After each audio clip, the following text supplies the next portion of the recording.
وہ خود یہاں آتے، پر ان کی طبیعت ٹھیک نہیں ہے۔ وہ کاغذ لیتے ہوئے بولا، کیا ہوا ہے اسے؟ رات سے کھانسی کے جھٹکے لگ رہے ہیں، منجی سے اٹھا ہی نہیں جا رہا۔ وہ کاغذ کھول کر دیکھتے ہوئے بولا، ڈاکٹر کو دکھایا؟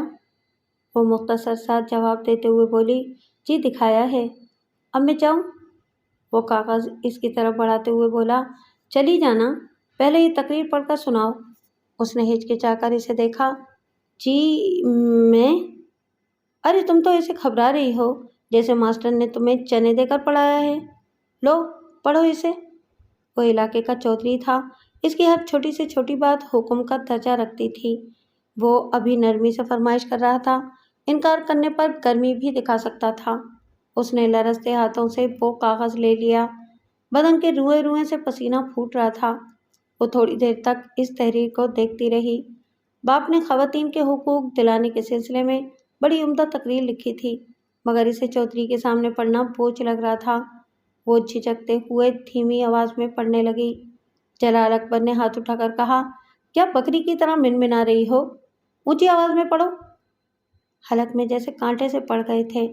وہ تھوک نکل کر پھر سے پڑھنے لگی۔ اس بار آواز ذرا اونچی تھی۔ جلال اکبر اسے سرتاپا دیکھ رہا تھا، اب اس کی چال بھی دیکھنا چاہتا تھا۔ اس نے ہاتھ کے اشارے سے اسے روکتے ہوئے کہا، وہاں کھڑے کھڑے تھک جاؤ گی، یہاں آ کر بیٹھو۔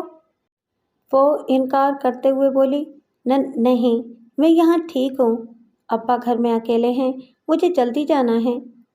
کھڑے رہ کر جتنی دیر میں پڑھو گی نا، بیٹھ کر بھی اتنی ہی دیر لگے گی، چلو آؤ ادھر بیٹھو۔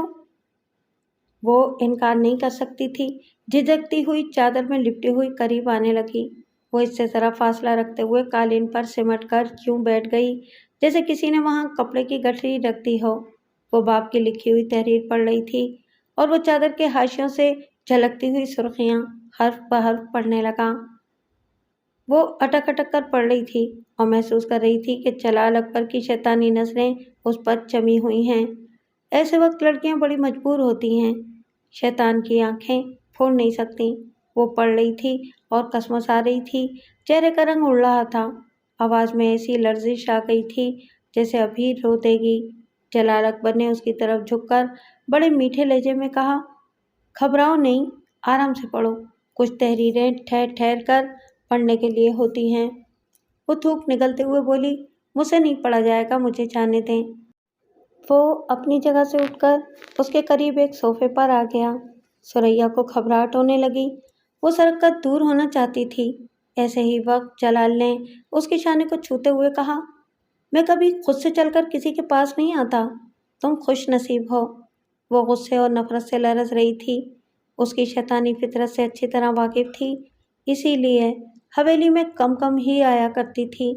وہ کھسک کر دور ہٹتے ہوئے بولی، دیکھیں چودھری جی، میں وہ ایک ہائے کے ساتھ بولا، تمہارے منہ سے بڑا میٹھا لگ رہا ہے چودھری جی، ذرا پھر سے تو کہو۔ وہ ایک دم سے اٹھ کر کھڑی ہو گئی، لرزتی ہوئی آواز میں بولی، ابا انتظار کر رہے ہوں گے، میں چلتی ہوں۔ وہ بھی اٹھ کر کھڑا ہو گیا، مسکراتے ہوئے بولا، جب سے آئی ہو جانے جانے کی رٹ لگا رکھی ہے، کیا میری اجازت کے بغیر جا سکو گی؟ وہ اس سے کترا کر دروازے کی طرف جانا چاہتی تھی، اس نے فوراً ہی لپک کر اس کی کلائی تھامتے ہوئے کہا، کیوں کترا رہی ہو؟ کیا میری برتری سے ڈرتی ہو؟ چلو تمہارے لیے کمتر ہو جاتا ہوں۔ اس کی آنکھوں میں نفرت کی چنگاریاں بھڑک رہی تھیں۔ وہ کلائی چھڑانے کی کوشش کرتے ہوئے بولی، خاک وہیں پہ پہنچتی ہے جہاں اس کا خمیر ہوتا ہے، آپ نے برتری سے کمتری کی طرف جانے میں ایک لمحہ بھی نہیں لگایا۔ وہ ڈھٹائی سے مسکراتے ہوئے بولا، اصل حاکم وہی ہے جو پیار سے دل جیت لیتا ہے۔ دیکھو کتنی محبت سے سمجھا رہا ہوں، مان جاؤ۔ وہ ایک جھٹکے سے اپنی کلائی چھڑاتے ہوئے بولی، کسی بھول میں نہ رہو، میں تمہارے ہاتھ آئی ہوں، نہ آؤں گی۔ جو چیزیں ہماری ہوتی ہیں ہم ان تک پہنچ ہی جاتے ہیں۔ وہ دھیرے دھیرے اس کے قریب ہونے لگا۔ وہ ایک ایک قدم پیچھے ہٹتے ہوئے بولی، مجھ سے دور رہو، دور رہو، نہیں تو میں شور مچاؤں گی۔ بہت خوب، یعنی میرے نام سے بدنام ہونا چاہتی ہو؟ وہ پیچھے ہٹتے ہٹتے ایک دیوار سے جا لگی، ان کے درمیان 2 قدم کا فاصلہ رہ گیا تھا۔ وہ ادھر ادھر دیکھنے لگی، فرار کا راستہ تلاش کرنے لگی۔ وہ بولا، میں چیخنے والوں کو ہمیشہ کے لیے آواز کو بند کر دیتا ہوں، اپنی شکار کو دوڑا دوڑا کر تھکا دیتا ہوں، ہانپ جانے اور خود کو پیش کر دینے پر مجبور کر دیتا ہوں۔ وہ باقی رہ جانے والے فاصلے کو بھی ختم کر دینا چاہتا تھا۔ ایسے ہی وقت ایک زوردار تماچا اس کے منہ پر پڑا۔ اس نے بے یقینی سے دیدے پھیلا کر اس کمزور سی لڑکی کو دیکھا۔ وہ ایک لمحہ بھی ضائع کیے بغیر اسے دھکا دیتی ہوئی اس کمرے سے بھاگ گئی۔ جلال اکبر کے پورے وجود میں گرمی سی بھر گئی تھی۔ اس نازک سے تھپڑ نے اس کے جاہو جلال کو بھڑکا دیا تھا۔ وہ اپنے گال پر ہاتھ پھیرتے ہوئے بولا، میں سہمی ہوئی ہرنی سمجھ رہا تھا، یہ تو اڑیل گھوڑی نکلی۔ وہ کچھ دیر تک دروازے کی طرف گھورتا رہا، پھر بڑے خباثت سے مسکرا کر بولا، ویسے اڑیل گھوڑی کو لگام دینے کا الگ ہی سواد ہے۔ ایسے ہی وقت موبائل فون کا بزر بجنے لگا۔ اس کا پی اے اسے کال کر رہا تھا۔ وہ فون کو کان سے لگاتے ہوئے بولا، ہاں بولو، کیا ہو رہا ہے؟ سر، اس کی تمام تیاریاں مکمل ہو چکی ہیں۔ آپ کے حکم کے مطابق حقوق نسواں کے بینرز بھی سجا دیے گئے ہیں۔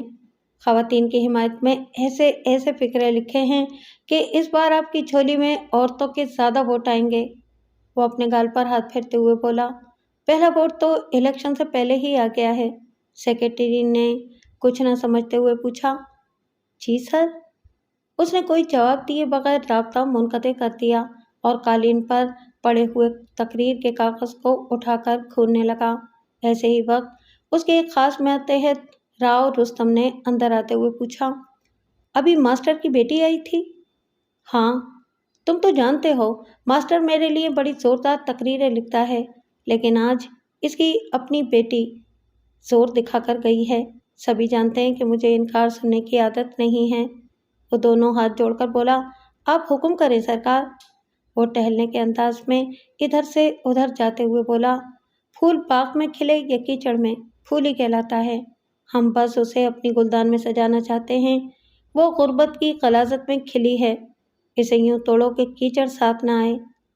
فکر ہی نہ کریں سرکار، ایسے معاملات میں میرا میٹر طوفانی رفتار سے گھومتا ہے۔ ایسی چال چلوں گا کہ وہ اپنے پیروں سے چل کر آپ کے قدموں میں آئے گی۔ کیا طرفہ تماشا تھا! کچھ دیر پہلے وہ آزادی نسواں کی بات کر رہا تھا، پھر خود ہی اس آزادی کا گلا گھونٹنے کے منصوبے بنانے لگا۔ سیاست اسی کو کہتے ہیں۔ یہ ایسا کھیل ہے جو کرسی کے اوپر اور کرسی کے نیچے ساتھ ساتھ کھیلا جاتا ہے۔ چودھری لیاقت کا عرس بڑے پیمانے پر منایا جاتا تھا۔ وہ اپنی زندگی میں نیشنل اسمبلی کا رکن بھی تھا اور اپنے علاقے کا پیر بھی مانا جاتا تھا۔ اس مقتول پیر کے بعد جلال اکبر MNA اور بلال اکبر MP منتخب ہونے لگے۔ وہ ہر الیکشن میں بلا مقابلہ کامیاب ہو کر اسمبلیوں میں پہنچتے تھے۔ ان کی میلوں میں پھیلی ہوئی زمینوں پر رہنے والے لاکھوں افراد دراصل ان کی رعایا تھے۔ اس روز بھی سالانہ عرس کے حوالے سے میلہ لگا ہوا تھا۔ دور دور کے پنڈ سے مرد، عورتیں، بچے، بوڑھے سبھی آئے ہوئے تھے۔ کھیل تماشے ہو رہے تھے۔ عورتوں کے رنگ برنگے ملبوسات نے اس میلے کو اور زیادہ رنگین بنا دیا تھا۔ مزار کے اندر اور باہر قیمتی سنگ مرمر جڑا ہوا تھا۔ وہ اونچائی پر تھا، میلوں دور سے اس کی چمک دمک آنکھوں کو متوجہ کر لیتی تھی۔ فرش اتنا چکنا تھا کہ پنڈ کی عورتیں اور بچے اس پر چلتے وقت عجیب سی بھرت محسوس کرتے تھے اور متاثر ہو کر فیصلے کرتے تھے کہ یہی ہمارے وڈے ہیں، ووٹ صرف انہی کو دینا چاہیے، انہی کے سامنے جھکنا چاہیے۔ پیر لیاقت اکبر کی پھولوں سے لدی ہوئی قبر پر فاتحہ پڑھنے والوں کا ہجوم رہتا تھا۔ قبر کے دوسری طرف لوہے کی جالیاں تھیں۔ ان جالیوں کے پار عورتیں آ کر فاتحہ پڑھتی اور منتیں مانتی تھیں۔ وہاں رستم کی جوان بیٹی شہناز بھی آئی ہوئی تھی، دونوں ہاتھ اٹھا کر دعائیں مانگ رہی تھی، مگر اس کی نظریں مردانہ حصے کی طرف بلال اکبر پر جمی ہوئی تھیں۔ بلال اکبر اس کی طرف دیکھتا تو وہ فوراً ہی نظر جھکا لیتی تھی۔ وہ دل ہی دل میں اپنے مرحوم والد پیر لیاقت سے کہہ رہا تھا، ابا جی، یہ لڑکی ہمارے دل و دماغ میں سمائی ہوئی ہے۔ یہ ہمارے جوتوں میں رہنے والے ایک قاتل بدماش کی بیٹی ہے۔ میں اسے نکاح نہیں پڑھا سکتا،